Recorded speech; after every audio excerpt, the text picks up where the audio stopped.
What's up, and welcome to another episode of Black in the Maritimes. I'm Fidel, I'm Hillary. And I'm Clinton. and we got an election in the books, and Yep. we pretty much have the same thing we got before. It is projected that a liberal minority is going to win. Justin Trudeau holds a third term. A very comfortable minority, like the last one. But in the downturn, we still have a pandemic that is affecting us, and nothing has changed. So, what do you guys? What's your? I'm gonna ask a couple of questions, but what's your overview about the election, Hillary? My overall snapshot view is that it feels like it was sort of pointless because we got the same result. I know my boss this morning was like, "Well, we got to exercise our democratic right and be good citizens." And I get that, but it feels like that was $600 million that could have been used towards any of the promises he made the last election instead of wasting it on another election. I'm sure we'll get more into this later, but I do not like the raised number of people voting for People's Party because they just used the pandemic to sort of, I think, fearmonger people into choosing them. And I do believe that they are basically white supremacists. Overall, I am comfortable saying that I voted for Trudeau because I was worried about the Conservatives and I was a strategic voter, even though I align with NDP. So I'm not mad about it overall. I'm just frustrated that it happened. But thank you, Justin Trudeau, for the pencil that you gave me after I voted. All right. What about you, Clinton? I'm curious about getting a pencil from Justin Trudeau, but we can talk about that later. Well, But when you vote, you get to keep your pencil because of the pandemic. So the joke is because he started the election, it's the one thing he's given me. Gotcha. Pencil. Out here, I didn't keep the pencil. Out here in the country, we just gave the pencil back. I don't think there was enough pencils for everyone to go around. we had to give our pencils. I think it was an annoying 30 days or whatever. It was frustrating. It was tiring. We had to allocate time and energy into, trying to understand the issues that other than COVID hadn't really changed. A lot of money wasted for the same result. Trudeau tried to mark this as a win and an indication for him to get back to work, but that's all we wanted him to do to begin with, was work, do your job.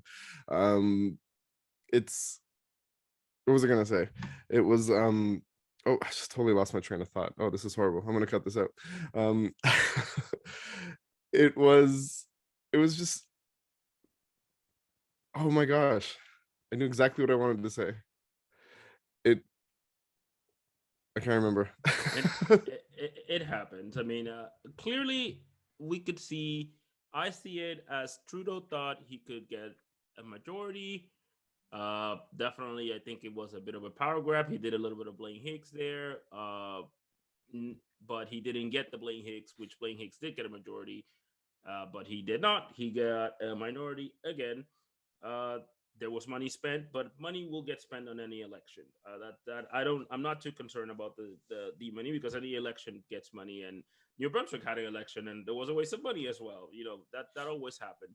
Now, regarding the parties, I do have to say that who do you think? Go ahead, Clinton. Well, I just remembered what I was gonna say. To me, like this whole election, like especially the results, it reminded me of like a meme, like where everybody with the colon and then there's nothing. Everybody's just saying nothing, and Justin Trudeau is like, "I need to have an election to continue to do what I'm already doing." That's what I wanted to say.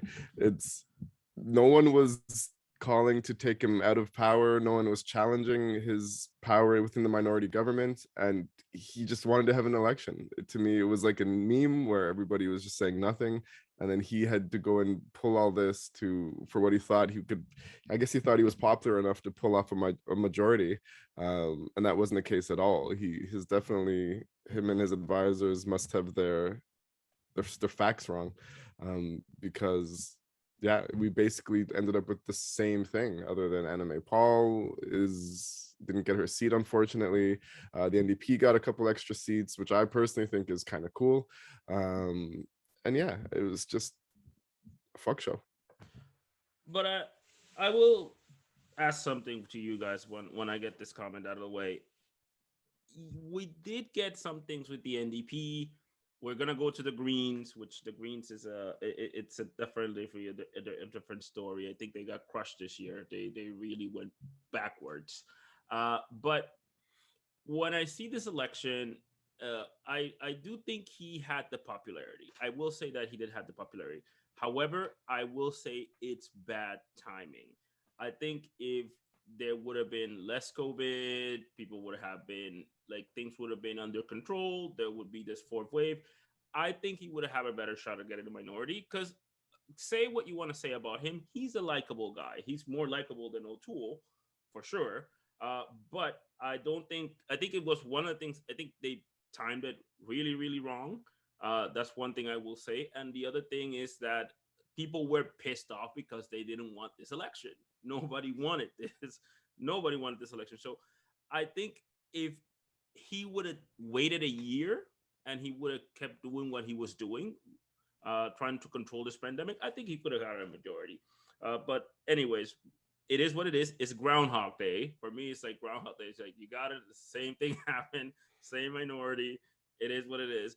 But let's dissect to the parties now. We're gonna go with the first with the lovely conservatives. Uh, the conservative is projected to get 119 seats, which is less than what they had before. Now, Aaron O'Toole made a speech which seems pretty moderate and seems like he wants to stay as the leader of the Conservative Party. Would that happen? We don't know yet. What happened to Andrew Scheer? He automatically left. But in this case, what did you guys think about the shots of the Conservative Party to actually get anything or that they lost these seats? Clinton. I think as far as conservative leaders go, Aaron O'Toole didn't do a bad job at all. He does have a bit of charisma, a lot more than Andrew Scheer for certain. In terms of what conservative viewpoints traditionally are, he did his best to balance. He brought the party a little bit more center. I just don't think we're currently living in an era where conservatism has a shot in Canada. The PPC, as horrible as they are, they definitely would have stolen some seats for the conservative, which didn't do them any good. I guess you could say that's the only good thing about the PPC is like, you know, the NDP and the Greens, some people say they take seats from the Liberals. PPC comes up and they're taking seats from the Conservatives. I don't know. I didn't vote Conservative, that's for sure. But Aaron O'Toole didn't do a horrible job in representing his party as far as what his party is to begin with. What about you, Hillary? I think I didn't pay attention that much to what the conservatives did, in all honesty, because I know how much I do not align with what they believe or represent or stand for. I don't like, if I recall correctly, like Aaron O'Toole was one of the people who, in deciding the party's platform, was saying that they probably should actually admit that climate change exists. And so maybe he's not an awful guy, definitely not as bad as Maxime Bernier. But I mean, in this race where it's like we always flip-flop between the two, overall I think that they did better in the Atlantic provinces because of the new Conservative MP in Nova Scotia. So if they lost a few seats, I'm not mad about that, but I mean, it's them and the Liberals are always the two in power, right? So it's not, to me, it's not anything surprising, I guess. What's surprising to me in this election, and I think the Conservative Party is the most surprising thing that happened in this election, because of two things. One, radicalism in Canada is here, and now they have a voice, and it's called the PPC. If this is a radical right wing group, they didn't get any seats, but they took votes away from the Conservative Party. However, this is here. Like before we think about Canada and this progressive social whatever. No, there's the same right wing freaks and the same right wing extremists. They're here now. They have a party, and the party speaking steam. Now, would this last in 2 years? Would they be rising? Who knows? I do have to say, Donald Trump, they have to thank him for that, because Donald Trump brought this extremism to the mainstream, and now it's here in Canada. It has a party. There's people that follow this party. They didn't get any seats, but again, they're a brand new party. So the Greens, they took him almost a decade to get a seat. The NDP, same thing. The PPC might be that party that might get more seats if we keep flip flopping between these two parties, which is the liberals and the conservatives. So I definitely think that that's something that everybody should look at, because these people are here, they vote, and they could increase as this social media divide and everything comes. This radicalism can get worse. Regardless of the conservatives, shout out to Leslie Lewis, because they brought a black woman and she's now elected in parliament. So more black people in parliament is always great. Doesn't matter if they're in the NDP. So at least that's a good thing. I find they got a black woman in parliament, another one, because also the liberals got another black woman, which her name is Ariel Kayabaga, which she is from the London riding. So two black women got into parliament. Brand new women got into parliament, which is amazing. That's the only thing to say conservatives. Regarding O'Toole, I feel, well, I agree with Clinton. I think he's a moderate. I do think that there is this, he's not as right wing for some people. And I think, again, personally, it will take, I think he can still be the leader of the party, but I think that change needs to happen in the conservatives in order for them to try to get somewhere. But again, we'll see what happens in the next 2 years. Hopefully, we spend. I wish we had 3 years, but that's not going to happen. I think it's going to be 2 more years for another freaking election, which nobody wants, but whatever. Uh, in that note, we're going to go with the Greens. Holy shit. The Greens got destroyed anywhere you get. Like, even the writing that I was paying attention myself was Fredericton, because Janica was a Green Party. She was the first elected Green Party member federally in Atlantic Canada, which was, that was a plus. And she left to the Liberal Party. She left because of the whole clusterfuck of what happened. And what it looks like is like she's going to win. That's what it's looking. It's a close. It was really. It's still really close. There's still mail-in ballots, but it's looking like she's going to win. Anything can happen, but that's what it's looking like. So if that happened, she made the right move. In clear, she made the right move. Annamie Paul got less than 2% of the votes in the riding on Ontario, which I'm sad, but another black woman won, which is fine. Another black woman beat her, which is cool. But what the hell is gonna happen? This was the climate. We're in a climate change era. Climate change is real. It doesn't matter if you think it's not real, but it's here. And this is the party of climate change, and it believes it's a clusterfuck. So I don't know. What do you think, Hillary? I mean, I'd like to think I'm quite the environmentalist, but I'm not going to vote off of one issue. I didn't find that their party answered enough of the things I wanted answered for other issues. I think that the other parties have stepped up and decided to do things about climate change that I respect. Some people on CBC even said that, as long as for some people, as long as climate change is being acknowledged, for some people that might be enough to switch them over to like considering conservatives or considering liberals if they do care about climate change. So for me, like, I've never been interested in the Green Party. I've always voted seemingly the same way, despite caring deeply about the environment. I think at this point, like, while this was a climate change election, the pandemic caused a lot of divide, a lot of social disrupt. Like, for me, one of the biggest issues voting was about Indigenous rights and looking at who was actually going to implement the Truth and Reconciliation calls to action. And so keeping all of those things in mind, I don't think that the Green Party answered all of them. So I think it's unfortunate. I think it's unfortunate that Annie Paul lost in her own respective riding. They only got 2.3% so far of the vote share federally, which is actually less than PPC. What about you, Clinton?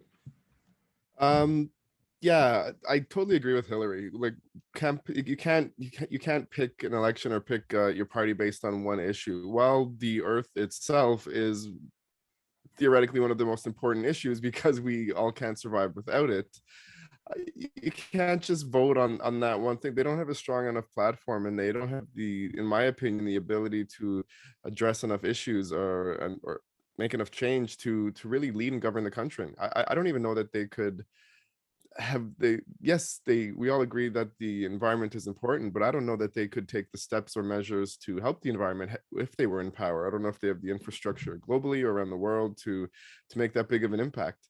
I'm definitely think it's unfortunate Anna Mae Paul lost. I didn't know another Black woman won in that same riding. So that part's cool. I just don't. Yeah, the NDP is very passionate about the environment as well, I find, and a lot of issues that affect young people. And the Green Party, unfortunately, right now in 2021, just doesn't have that sort of charisma to make any serious strides. I don't know what's going to happen in the next 2 years, in the next 6 years. I don't know if after COVID we're going to talk about the impact to the environment from all the insane amount of increase of PPEs that are now flooding the planet. No one ever talks about that. Like, the amount of plastic and waste is going to be insurmountable. Anyways, that's a whole other topic. They just don't. Yeah, it's not, and I don't think it's because of Anna Mae Paul specifically, but the Green Party just doesn't have it right now at all. Well, yeah, they never had it. I mean, they started Yeah, to of get it course. to get it kind of there. But I think one of the things that I will ask you guys is that, do you guys think that Anime Paul got a fair shot at being the leader of the Green Party? Because I think one of the things that I see is that, you know, again, I am not mad that she lost to Marcian. Marcian is a Black woman. She's a TV host. She's been a TV host for years. She has been supporting empowering Black people. She is, if you see her online, that's what she does the most. But I see, seeing a woman, especially a Black woman, as a leader of a political party, a small political party, because the Greens are a small political party, it was refreshing to see. But their biggest demise was her own party. Her own party was against her. So, by many reasons, but I would turn to you guys. Do you think that she had a fair shot, Hillary? I don't know that I necessarily know enough about um the party like disliking her or not having a fair enough treatment. I will say that I agree with you that it was really nice to see a Black woman in power. Granted, I didn't feel, because we've already had a woman prime minister briefly way back when, I didn't find it as jarring as if, like Hillary Clinton would have gotten elected in the States when she ran. Like, I find we're a little bit more progressive in that way. So I didn't find it shocking. I did like it. I would almost argue though that like some of the downfall in the Green Party is them having the right resources to compete or like be on the same playing field. Based on the CBC commentary I heard yesterday, this was one of the first times Annie Paul had ever gone to BC and to Vancouver as part of the campaign, and almost had always relied on the fact that Elizabeth May is out there and sort of always just gets elected in Elizabeth May's riding. And so if you're the face of the party and you aren't actually going coast to coast, whether you have the resources to or not, are you yourself putting in all of the energy and effort that you can to make that big leap and make that big presence? And so I honestly, like, I don't have an answer. I don't know, because I've not paid attention to how they've treated her as a Black woman in power, if she had a fair shot. Clinton? I definitely don't think she had a fair shot. Like we've said it before, I mean, she really from the get-go, she was hated upon, and I don't think she was ever really lifted up and supported. I think even before those comments that were made about the Middle East conflict, I think there was resentment about her being in power. I'm not sure what the circumstances were that led to get her to become the leader. I wasn't following it at that point, but we've said this on the show before. I mean, a lot of the hellfire rained down on her when she made the comments about the Middle East. So she said one thing about a really sensitive, like hot topic issue that maybe she shouldn't have said, given the times and the sensitivities of it all. But like how many leaders have said so many horrendous, horrible, outrageous, unacceptable things over the years and got nothing? Not even a slap on the wrist, not even barely any ridicule, maybe a couple comments in the media, and then everyone just moves on. Like if this had have been a white man in his 60s that said one thing wrong, it would have slid. Look at Justin Trudeau. Look at all the things Justin Trudeau has effed up in the past 8 years, and even before that, the things that came out, allegations of sexual assault, blackface, some of the outfits he's worn, some of the things he's done. It's everything just rolls off his back. He's a charismatic, good-looking white man. She didn't get a fair shot at all, not in any way whatsoever. I'm heartbroken she didn't come on the show. I wish I had the chance to get to know her a bit better. But no, I'll definitely never say that she had a fair chance to be the leader of the Green Party. I have to agree. I don't think she had the fair shot. I think one of the reasons that the whole thing started, which I've been following this story since it started, was that the old Green Party leader was endorsing her, and that's why she Okay. was able to get the election. Some people felt a little bit bad about that because they thought that the former leader should be more neutral. That's what their thought was. They thought that she didn't need to endorse or endorse more than one candidate. So some people got upset about that, and I think that's when everything started. Uh, I will say that yes, I don't think she got a fair chance to lead. However, I also think that she put herself in a position that it was almost impossible for her to lead. The first thing that I always say is in politics is all about power and winning. If you don't have power and you don't have influence and you don't win, nobody's gonna really follow you. And I don't think she was in the Toronto riding, which is a very hard riding to be. I think she should have been in another riding because Jack McSeen did that. Jack McSeen is from Ontario, but he went to BC because he had a better chance at winning, and that's exactly what he did. Because that's the only way you can get into Parliament, right? You have to get into Parliament. You have to be a voice there, or therefore you're not relevant in the politic aspect. However, I do feel that she's a fresh face of Canadian politics, and I think she should stay. I don't think she will. I don't think she can. I think the best thing for her should be to be to be up would be to resign and probably have a book like Selena Caesar Chavez did. Get a book, tell her story, and just ride into the sunset. I don't think she should be the leader of the Green Party because I don't think people want her, and I think they're going to oust her out. I think that's what's going to happen. I think she should quit first. But I definitely think she didn't get a chance. I definitely think it's a miss for them because they could have been. That was a fresh face that I think people wanted to see, and I think given enough time, I think she would be change the things in politics. I definitely think that. But yeah, I mean, we tried to have her on the show a few times, and that didn't happen. But hopefully, hope for the best. And you know what? The Green Star, even if you betray your party, nobody gives a fuck because right now, Janica might win this shit, and it is what it is. Nobody care about that. But going back, let's go to the NDP, which has a TikTok star, which is Jack McSeen. If you haven't seen him on TikTok, he's amazing. He's a TikTok star. Uh, Yeah.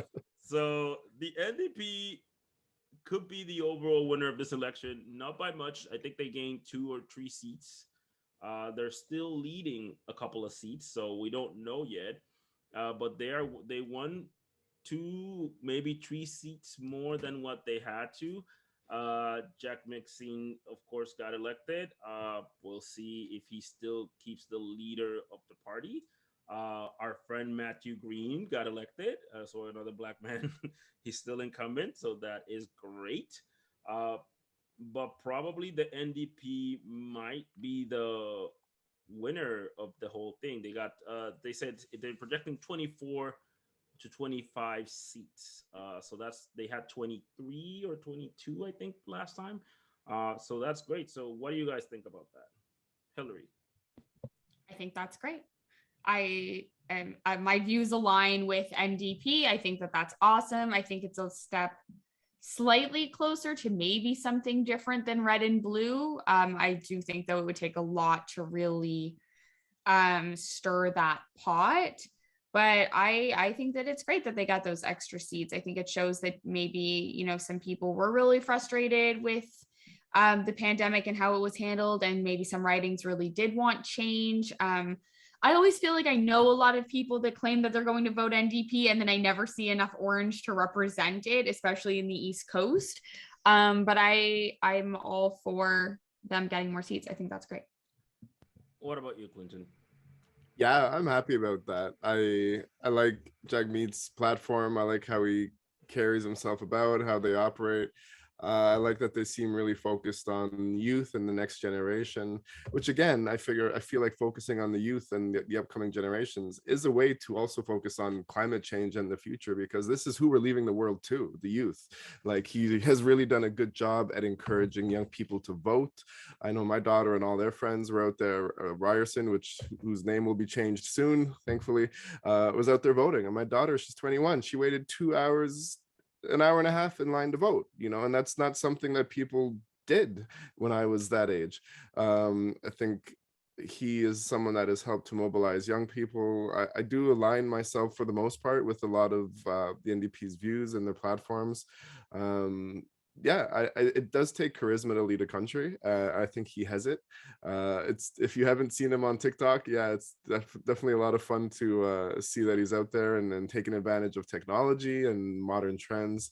And yeah, I'm when you brought it up, Fidel, if anyone was watching, they saw the smile come on my face. He's a cool guy, and I'm glad that he won a couple seats. And like you said, I think the NDP may be the only true winners, other than of course Justin Trudeau still has a minority, which we thought of the election that just took place.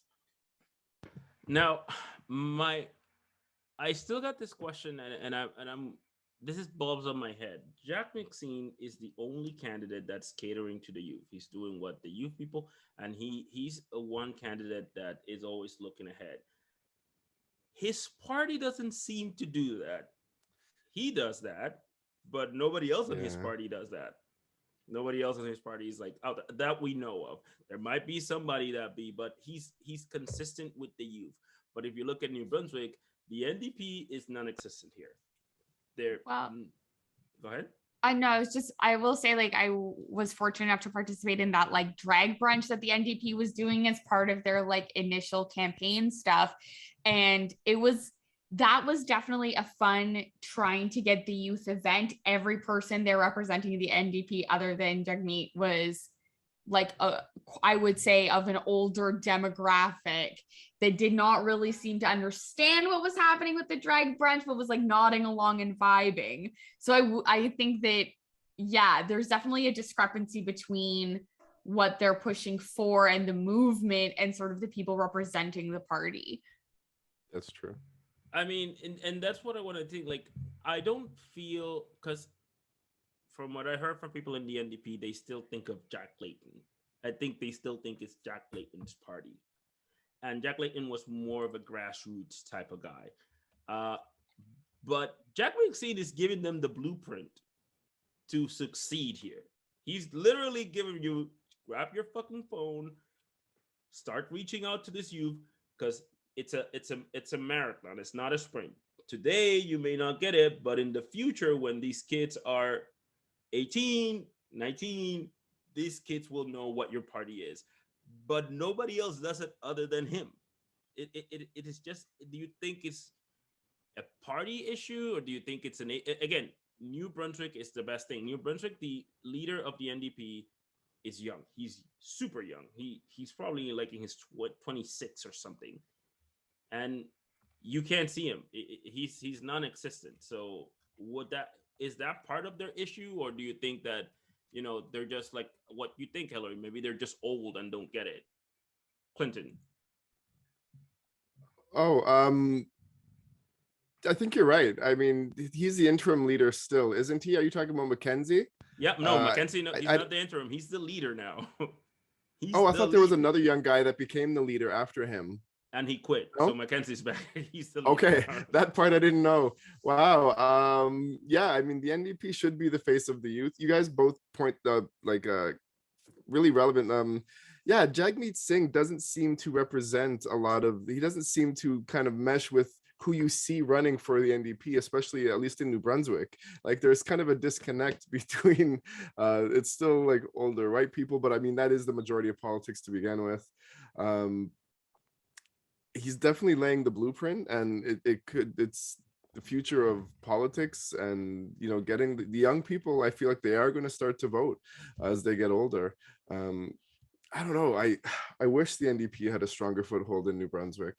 I haven't checked the stats, but some of the ones that I looked at, I mean, I think even when you don't win, it's interesting to see how many people voted for the different parties, because obviously it's going to be right now majority between liberals and conservatives, and it's always them neck to neck, but it's really also it's the NDP versus the Greens, and they're always neck to neck, and the NDP just swept the floor with votes, even though they didn't get the seats. If you see the votes, I was watching CBC last night, and in third place was always NDP. It's never Green. So they are still, like you said, it's a marathon, not a sprint. They are on the come up. And then there's, yeah, then there's like the PPC and the Bloc Québécois and all that stuff. But it's the NDPs versus the Green for the most part, the way I see it. And down the road, I think the NDP are the ones that are going to have a real shot at attaining a much higher percentage of seats in this country. I mean, for me, I think it's kind of, and I will say this bluntly. I love Jack Maxine. I'm not an NDP fan myself, just because I don't feel that they do a lot. I think they are a very progressive party. I would definitely think, and I'm not saying the NDP federally. I think I'm doing more NDP New Brunswick. Mm-hmm. NDP New Brunswick, they don't do enough. They just don't. They don't. Lack of funding, lack of whatever you want to do. They just don't. They're never out there. They don't do anything. So I can't align with somebody that's not doing anything. The federal level, I love Jack Mixing, but again, Canadian politics don't work on a federal level. So when you vote, you don't vote on him, you vote on whoever's on the writing. But I feel like they do not see what he's doing. That's one. And I also think, and I will say this, I don't think a lot of people in the NDP, even myself included, which are not DP, don't think that he could get to prime minister level. Jack Layton had the ability to get to that level, but I don't think Canada is ready for a prime minister named Jack Meek Singh with a turban. I just don't see that. Not now, maybe in 10, 20 years, but I don't think it's going to happen that somebody Sikh is going to get the highest level of office in Canada. I just don't see that right now. And I think a lot of NDP people see that too. But definitely he's giving them the blueprint on how to rise into power, and they're just not using it. I don't get it, but he's definitely doing that. Hillary, you wanted to say something? Yeah, I guess that I was just going to say or express my fear. So in talking about the numbers, I do still have it open that like there's five. Wait a second. Am I reading correctly? Yeah, it says like over 5 million votes, obviously for between liberals and conservatives. But then NDP has like 2,855,000, and then you've got Bloc, and then honestly, then you've got People's Party with 800,000, and then the Green at 300,000. So like PPC did better than Green, and Bloc did worse than NDP. So NDP is definitely in third. And I guess where I'm also going with this is just that I would hope that progress would get easier as time goes on. But when you see something like the numbers of the PPC, the fact that this party exists now and has existed for the last 2 years, I also worry that it will get more difficult to have a Sikh man with a turban as a country leader when we are still allowing people like Maxime Bernier to run a party that has close to 1 million voters. And the majority of their platform was just like blatant racism. So I don't know at what point you get closer to the trophy and yet also still further away. Like that's like they've almost tripled the number of the Green Party. I feel like a lot of it was people maybe believing that they were going to not have vaccine passports or immunization records, which I think was just a blatant lie. I don't think that would actually work. But that's still a scary number to see. And in discussion of, do you think Canada's ready for like a brown prime minister, better now than if the People's Party keeps gaining steam? Um, I I wanted to say, like, I mean, well, not in the top seat. I mean, he did acquire more power. And the question with federal elections, like you said, Fidel, is are you voting for who you want to be the leader of the country, or are you voting for the person in your local riding? And it's really always hard to make that decision. For the most part, I mean, in elections like this, you barely even have time to get to know the people in your riding very much. Like, there's not a great opportunity to get to know five different names and five different people who just pop up on a ballot like 30 days before an election takes place. It's kind of ridiculous in a lot of ways. But I mean, Jagmeet has increased his power, especially in a minority government. Like, if Trudeau wants to push things forward, he's going to need the support of the NDP, especially with him having more seats now. So while you're not the top dog, I mean, this brown guy with the turban probably made the most gains during this election.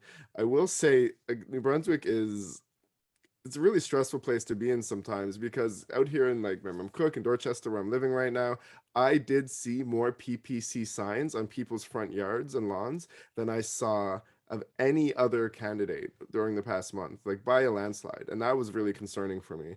But the question is, are they voting for PPC based on racism? Are they voted on PPC just simply based on this whole they're sick of wearing a mask and don't want to have the vaccine passport? I'm really curious to see for the next election, um, if the masking and passport vaccines and COVID is not so much of an issue, if they're going to lose a lot of steam there. I'm also curious to see that if Donald Trump ever gets the ability to run again, if that's going to increase their power.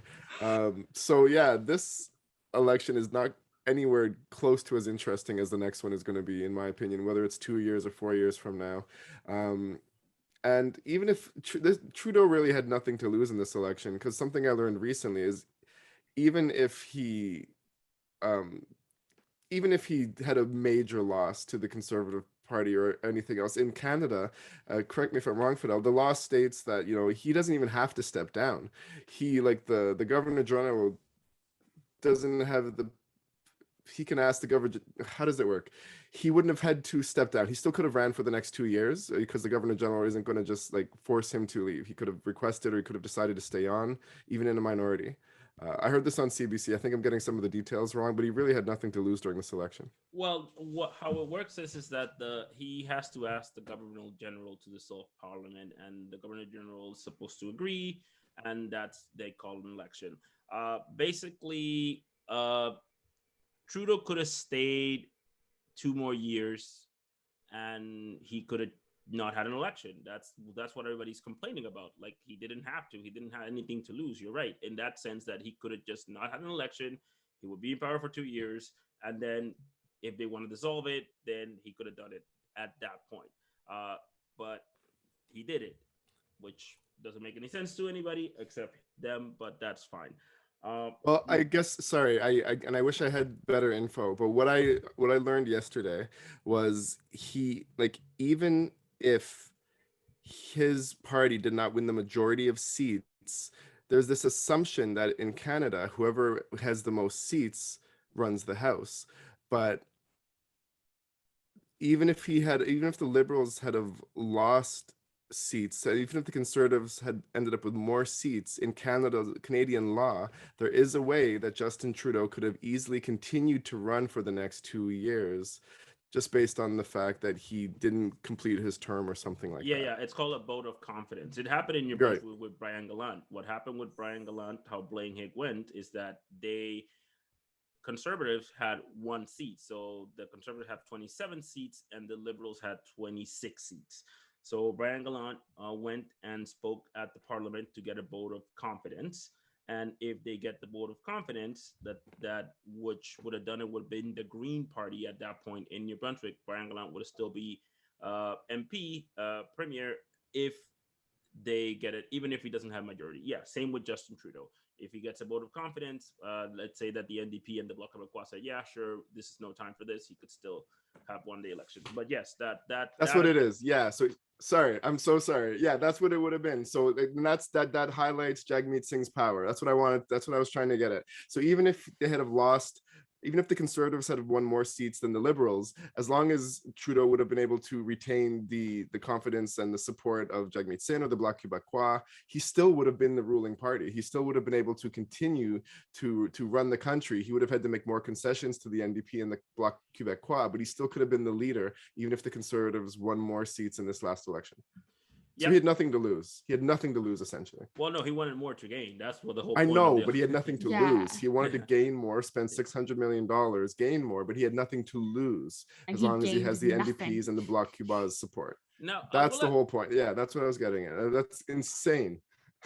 I will ask this Go ahead. question. This question, though, which I think that's one of the things, and I, you know, this is a special episode that we talk about politics.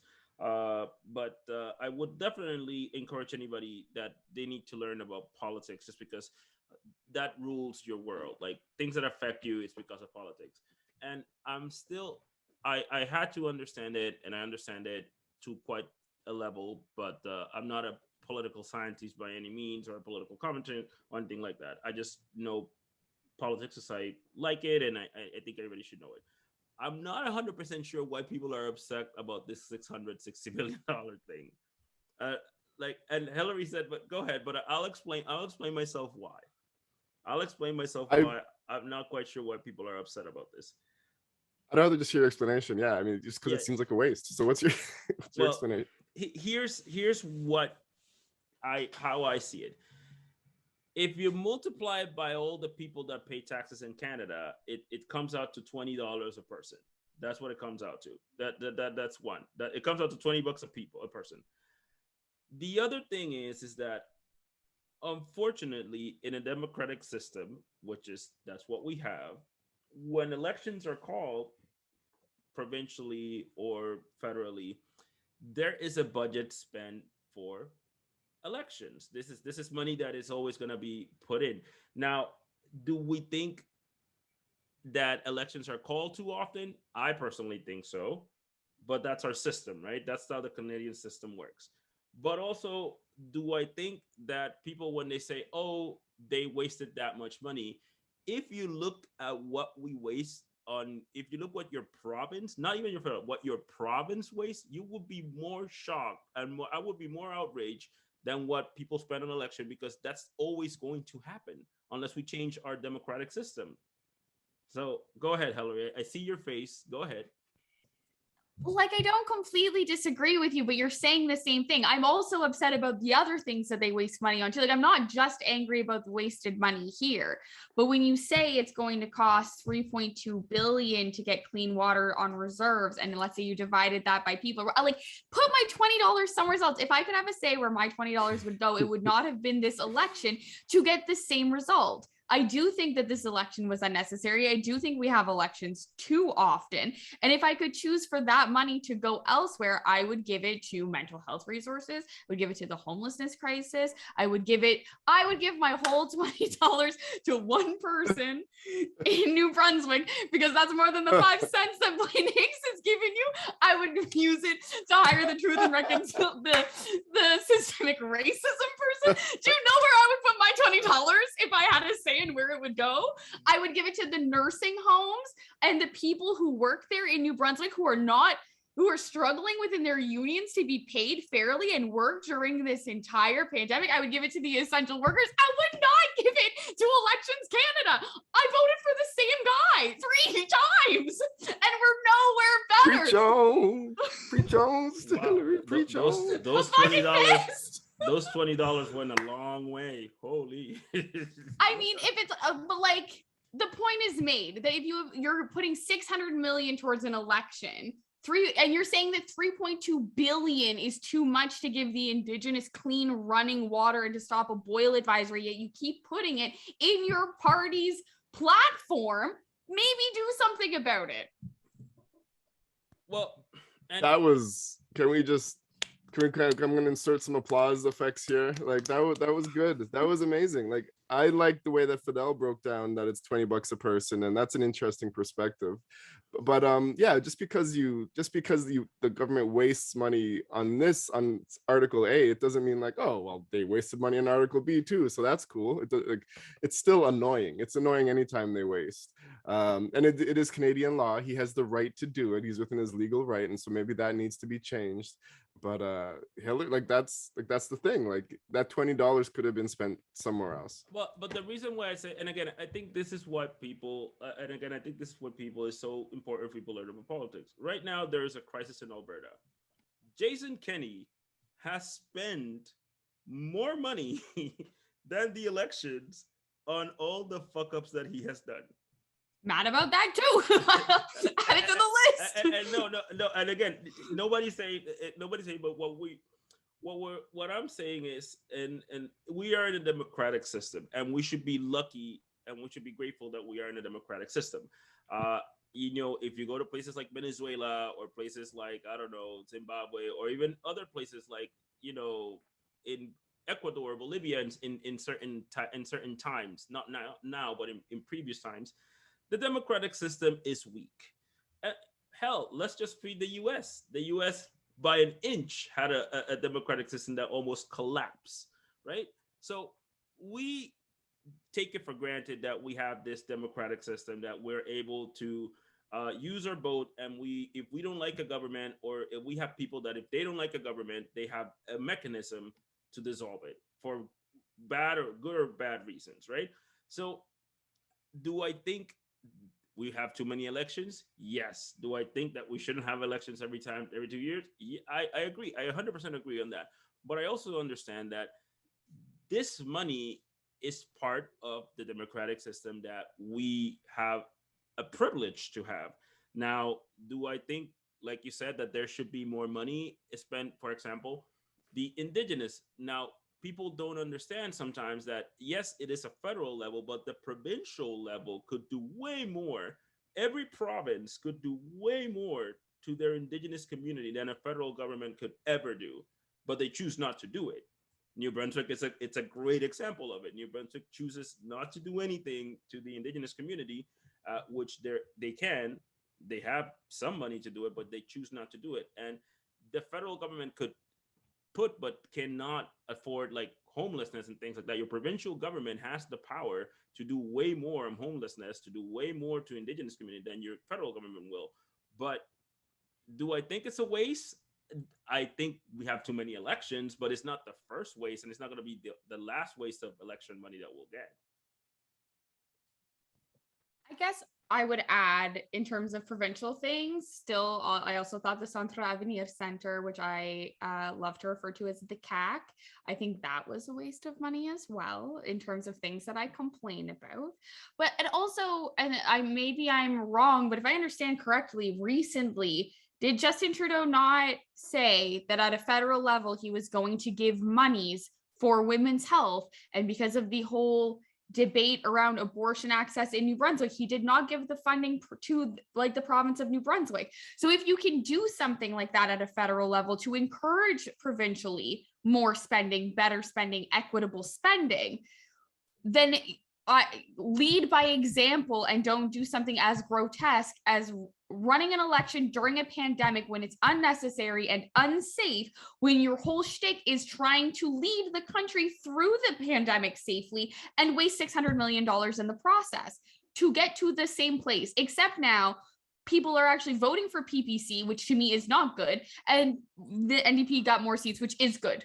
But really, Again, I do. I read an Go ahead, sorry. I read an interesting article on that actually. Sorry, Fidel. It's really funny. This whole spiel about Trudeau withholding money from New Brunswick for over the health issues, abortion clinic issues, and the CBC article published on July 27th, 2021. The entire amount that was withheld for all of 2021 from the Liberals to the Conservative government in New Brunswick was actually only $140,000 and $140,216. That's it. This repeat thing about they're being punished, they barely withheld anything. $140,000 is all that was withheld. Next to nothing in terms of government spending and taxation and millions and shit like that. So that's kind of a crock. That was a bit of a lie out of Justin Trudeau's mouth. I think he has kept some promises, and I know they've spent a lot of money on clean water for Indigenous people, but when he keeps on saying that about New Brunswick, that's pretty much a falsity. It's a fraud. It's exactly what you're saying. It's just politics. He's playing politics at this point. It's not a lot of money, and again, the bigger issue he was trying to put just to look good. The bigger issue was that the abortion rights in New Brunswick, which is a big problem. It's a provincial problem, and it's a very big problem, but the federal government can do anything about it. They can't. No, they can't. Yeah. So this whole push, they're putting pressure on them. That's what I was saying. Like they're not really putting any pressure on them. They're not doing anything. It's a bunch of crock. And I do agree in Hillary what you said. What do I think? An election in a pandemic suck. It's a bad idea. It's really bad. I think one of the things that I can take on the worst is that it wasn't necessary, and not only because it wasn't necessary, because again it's because we were in a pandemic. If we weren't in a pandemic, would the aspect change? Yeah, but I think doing an election in a pandemic is I think more people should be more angry about that. I agree that people should be more angry because you were risking people's health, which I do think that's an irresponsible part. I do think that people should be more upset that we were doing this while our country is doing places like Alberta, for God's sakes, they have to transfer people to other provinces to get attended. I think that's a bigger concern than just spending money that was going to be spent anyways in an election, which is going to happen anyways in probably 2 more years, which sucks.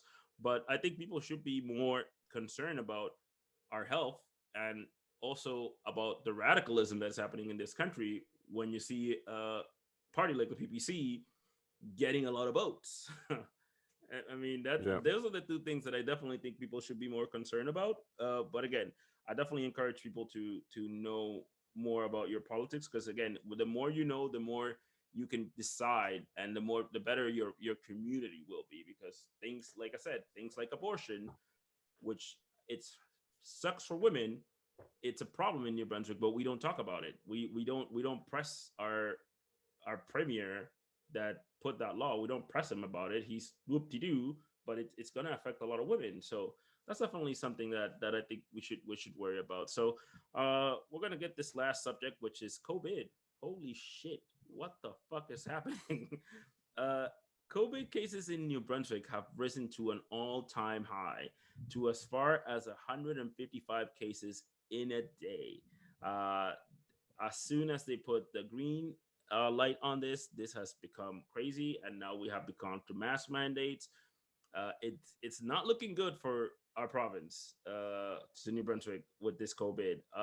Clinton, you're the business owner. I know you suffered through COVID as a business aspect, but what are your thoughts right now that this is increasing in a crazy level that we haven't seen in this pandemic? I don't think there's a lot of surprise, in my opinion, that these levels are increasing.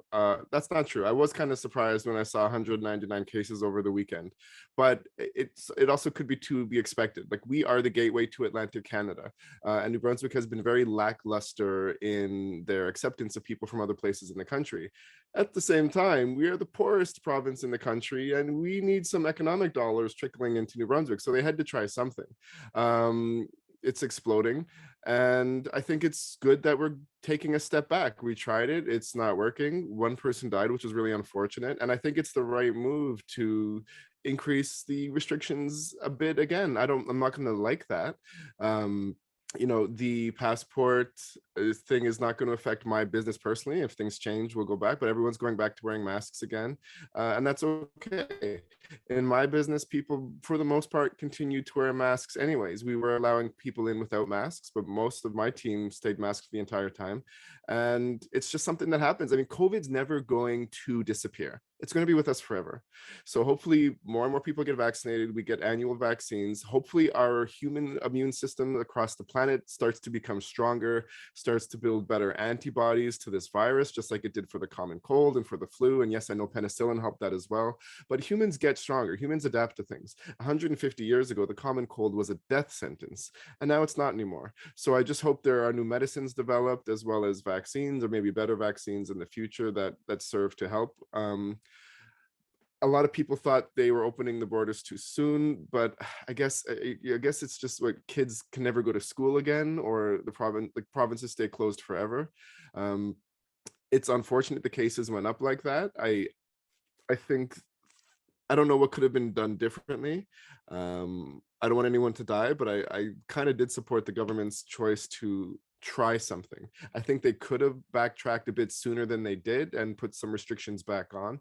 But I guess that is part of what the new normal might be. Like this is unprecedented for modern society, and I think we have to keep going back and forth. And it's annoying, but loosen restrictions, tighten restrictions, loosen restrictions, tighten restrictions. I think we need more people vaccinated, even though there are some valid concerns with vaccination, and we just have to move forward with it and keep trying. It did affect my business, but I mean, everyone dying would affect my business too. Human life has to be first and foremost, just like we were talking about at the start of the episode with climate change.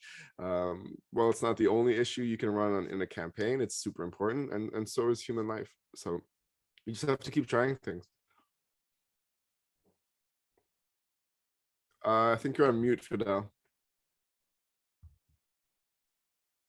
I am on mute. Yeah, I put mute by mistake. Sorry about that. Hillary, I was gonna No say, problem. like, you have talked many times about how you could not see your mom. Mm-hmm. COVID has affected this many ways. You Mm-hmm. were lucky enough to see her this summer. What's your take on this? I think that as happy as I was to see my mom and to see both of you and to be there, unmasking while also lifting provincial travel restrictions, while also not allowing or requiring people to register to come in the province, was like the most dangerous cocktail ever. And now you're all paying for it on, and now like putting a like registration to travel now and masking and everything out, like it's too late. Summer happened, travel happened, what's the word I'm looking for, tourist season came and went. And so to do all of this now, it to me it feels like a little bit too late. Like I had registered to come into the province in July, and then August 1st they removed that entire process, and so everybody could just go. And there were so many, I was checking the exposure list every single day, and I had to, every day that I went to the home, confirm that I had not been in any of those locations.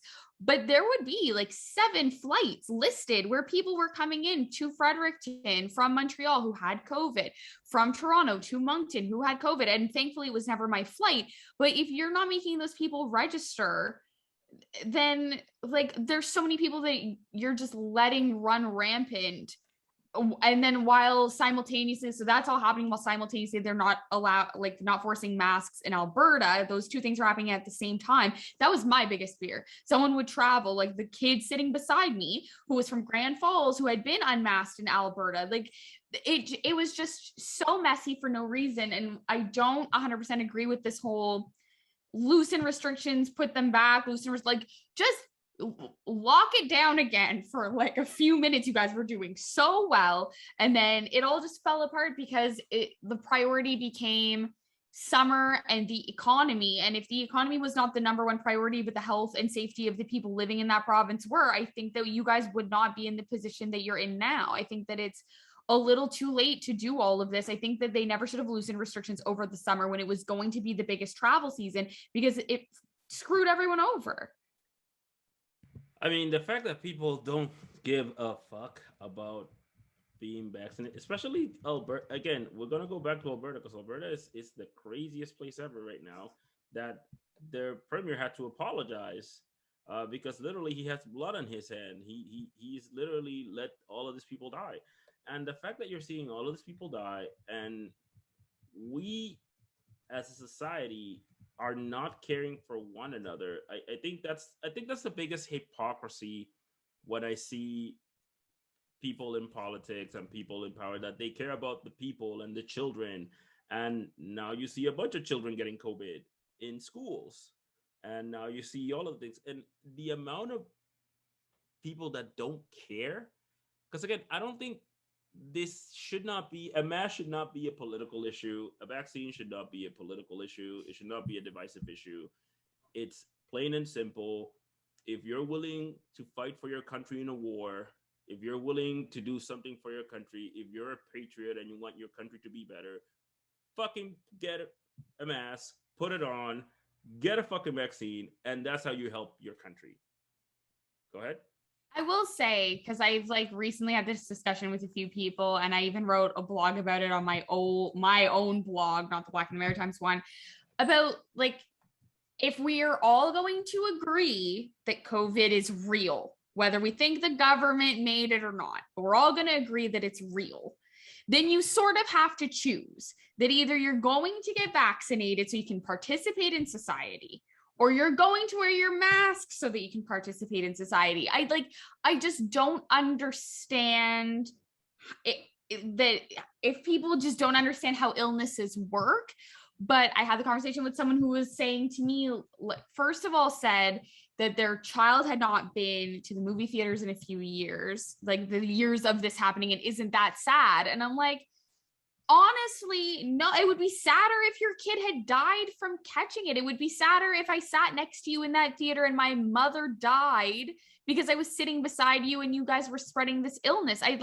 You can be asymptomatic. You can think that you're fine when you're not. You can catch it and it can be incubating inside of you for 3 days, and you can be spreading it for 3 days before you get symptoms and you are unaware that you have it. That is how an illness works. So unless you are going to get vaccinated and you're scared of what's in the vaccine, then the only alternative is to go back to masking if you do not want to ostracize these people from society. For the people who believe that not being allowed in establishments is discrimination, which it's also not. That's not the definition of discrimination. But I just find that, like, if I wanted to say, because I have a hard time with the idea of being pro-choice, I'm pro-choice with my body and reproductive rights. But then, so if I want to be pro-choice vaccines, then you're going to have to wear your mask. You got to pick one.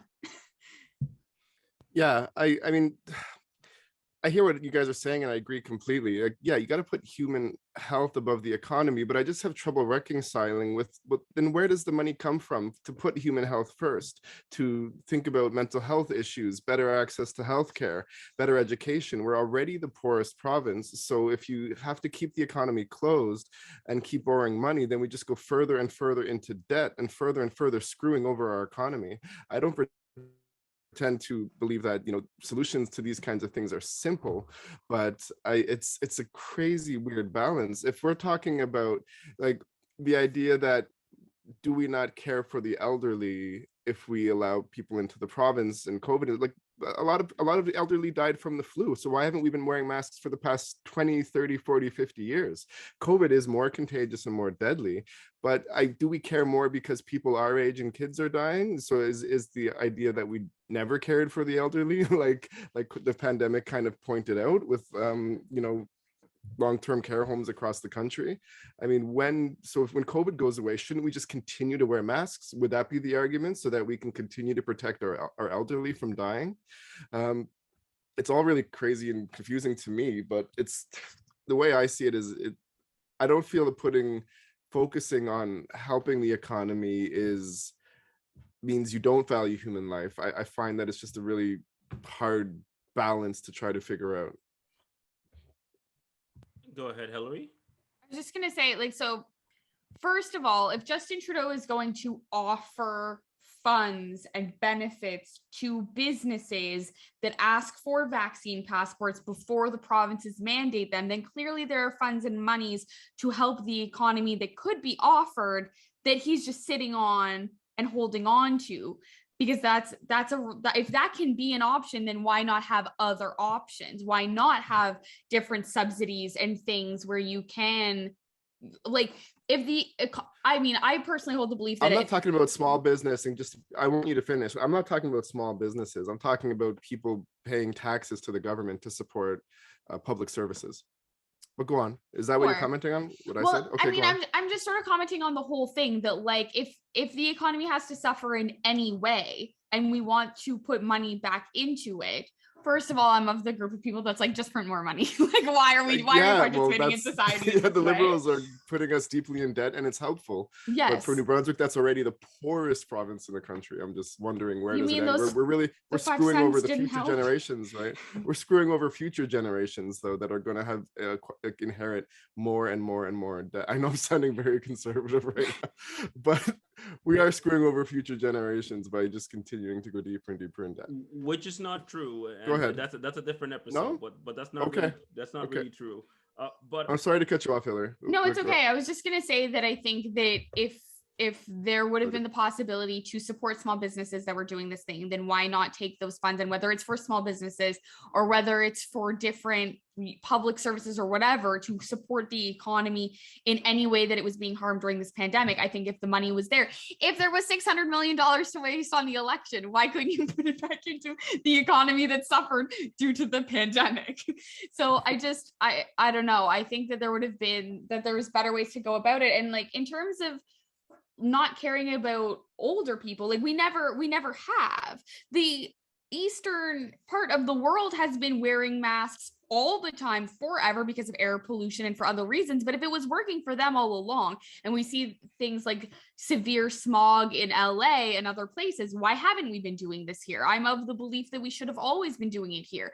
Granted, there is a flu shot, and my mother, since being, like, older, has been able to get the flu shot and has gotten it forever out of the same fears of COVID. Like, you're right that it's not necessarily as severe, but no, we definitely don't care about the older people here. I know people who aren't getting vaccinated and have said this sentence: it only affects older people and fat people, so I don't care. And just because you are not those things does not mean that you can't care about your community, because now you are showing your ass as ageist and fat phobic if you cannot get vaccinated to care about your community.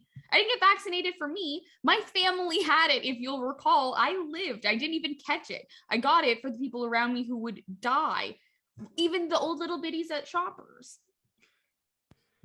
But I mean, and I think, going back to what Clinton was saying, here's the take on the take that I'm a bit conflicted about. But I think there's a clear line between businesses and things, but there's another line between collectivism.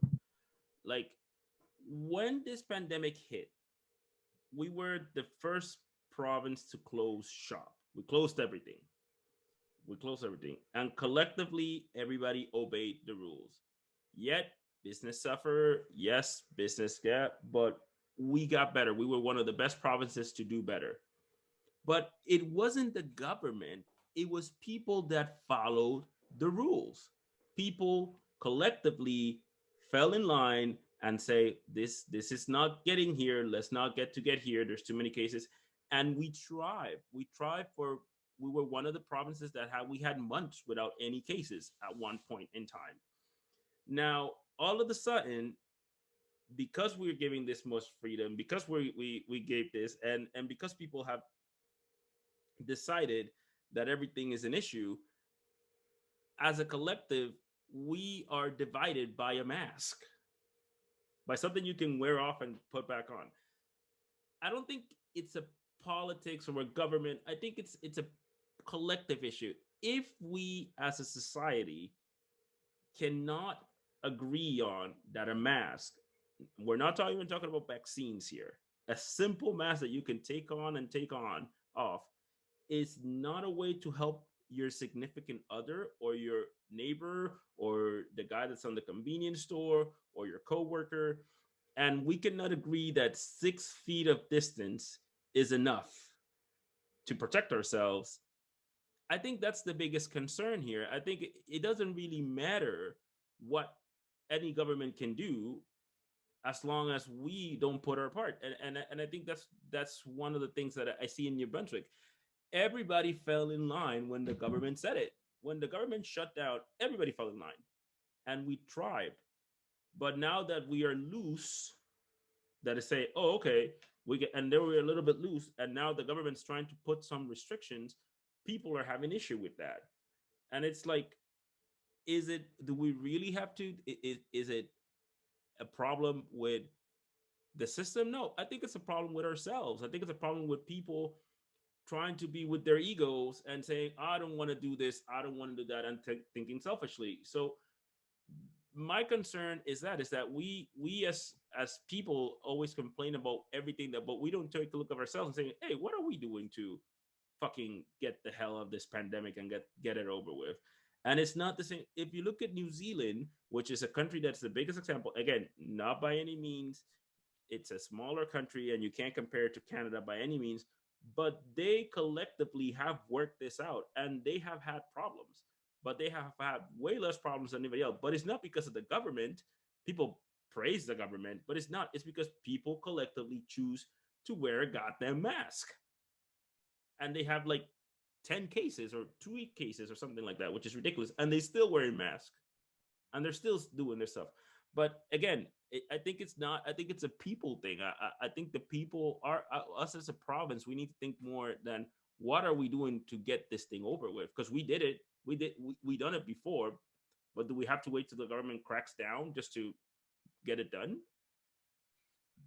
I was gonna add Yeah. just that I think that the issue is that it was like Icarus flying too close to the sun, that you guys were in such a good place and so close that everyone just wanted it to be over with, and visiting and coming from Ontario while your restrictions were down was so weird for me. And even see, like, I was one of the people who still wore their mask inside even when you guys were like allowing it to be the opposite, just because I was nervous and because of my mom. But I understand that, like, even like this weekend I was able to go to like a bar and listen to live music, and everything just felt so normal and so real. And I can't imagine like living in a province that's so close to being there that you're just so done with it all. That I get that, but it, until you guys are in a better place, or as long as the unvaccinated keep ping-ponging the illness and the different variants between each other, it's never going to end. Yeah, and I think a lot of it is like, Fidel, you're right. I think a lot of it is education and misinformation over social media that really messed things up a lot. Because yeah, like masks help. Like yeah, you wear a stronger mask if you're dealing with like fine particles in construction because of the nature of those particles. But with COVID, the nature of these viruses is that they can only exist in moisture, and if your mask traps the moisture, you're safe. And the 6 feet distant, you could like, they can do science, and it shows how far moisture tends to travel when you speak or sneeze and stuff like that. So again, we're the least educated, poorest, least educated. I think education would have helped us out a lot. Yeah, for sure. So I think, again, wear a mask, get vaccinated. I mean, it's not that hard. I mean, if you're again, most people can, not all people. I know some people cannot get vaccinated, but that's a very very few minorities. But yeah, just help one another for us to get the hell out of this thing. So we're gonna wrap this up. You guys have anything else to say? No.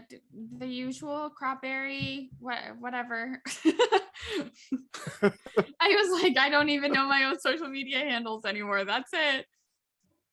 Cropberry, whatever. Well, Oh, my cat's deciding to say hello in this moment. That's all. oh, Maxwell says hi. All right. No, So do the again, thing, Fidel. don't forget to subscribe in Apple Podcasts, Stitcher, Spotify, wherever you get your podcast. Don't forget our website, blackinthemaritimes.com. Please support us on Patreon or on PayPal. Your donation really works and helps us this show. And again, just follow us on every social media, Instagram, Twitter, TikTok at Black in the Maritimes. Peace. Bye.